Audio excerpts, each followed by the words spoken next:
જય શ્રી રામ મિત્રો, તો આજે છે ઉત્તરાયણ એટલે સવારમાં પહેલાં તો મેં ગાય માટે ઘૂઘરી કરી નાખી અને રોટલી ગાય માટે કરી નાખી એટલે મનોજ ગાયને આપી આવ્યા. ત્યારબાદ મેં હાથધાનનો ખારો ખીચડો બનાવ્યો અને હાથધાનનો મીઠો ખીચડો બનાવ્યો ખીર જેવો. પછી મેં એ બધું લઈ અને લાલજી મંદિરે ધરવા જાઉં છું. એટલે મંદિરે હું પહોંચી ગઈ ને ભગવાનને મેં ધરી દીધું ને પછી પગે લાગીને હું ઘરે પાછી પહોંચી ગઈ. રસોઈ બનાવીને અમે બધા જમવા બેસી ગયા અને તન્મય જમતા હતા ત્યાં તો મનોજ આવી ગયા. એટલે એ કહે કે હું તો ખરીદી કરી આવ્યો મકર સંક્રાંતિની. મેં કીધું લે શું ખરીદી કરી આવ્યા? તો એ કહે કે લેપટોપ લઈ લીધું આજે તો મેં કીધું સારું હાલો. પછી એને પણ જમવા આપી દીધું, એને પણ જમી લીધું ને ત્યારબાદ અમારે જવાનું હતું પતંગ ઉડાડવા. એટલે હારે નાસ્તાની થેલી લઈને અમે નીકળી ગયા હિતેશભાઈના ઘરે જવા માટે. અને ત્યાં અમે પહોંચી ગયા. બીજા બધા પણ આવી ગયા હતા, આરતી ને ભૂમિ ને હાટકેશ્વરના બધા ગ્રુપના. એટલે આ બધાએ તો પતંગ ચગાવવાની ચાલુ કરી દીધી. પણ થોડો તડકો હતો એટલે અમે તો થોડી વાર બધા લેડીઝ બેઠા અને ફોટા પડાવ્યા. અમે બધાએ થોડા ફોટા પડાવ્યા. ત્યાં તો ચાનો ટાઈમ થઈ ગયો એટલે પાયલ ચા કરીને લઈ આવી. એટલે મસ્ત મજાની ગરમા ગરમ આદુવાળી ચા અમે બધાએ પી લીધી.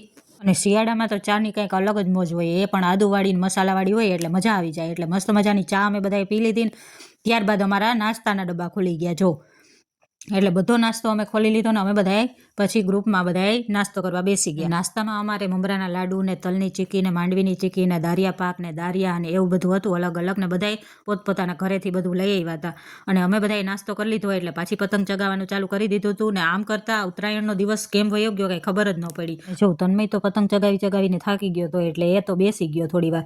અને હવે અમે બધાએ બહુ જ મજા કરીને સાંજ પણ પડી ગઈ હતી એટલે અમે બધા નીચે ઉતરી ગયા અને અમે પછી ગયા નાસ્તો કરવા.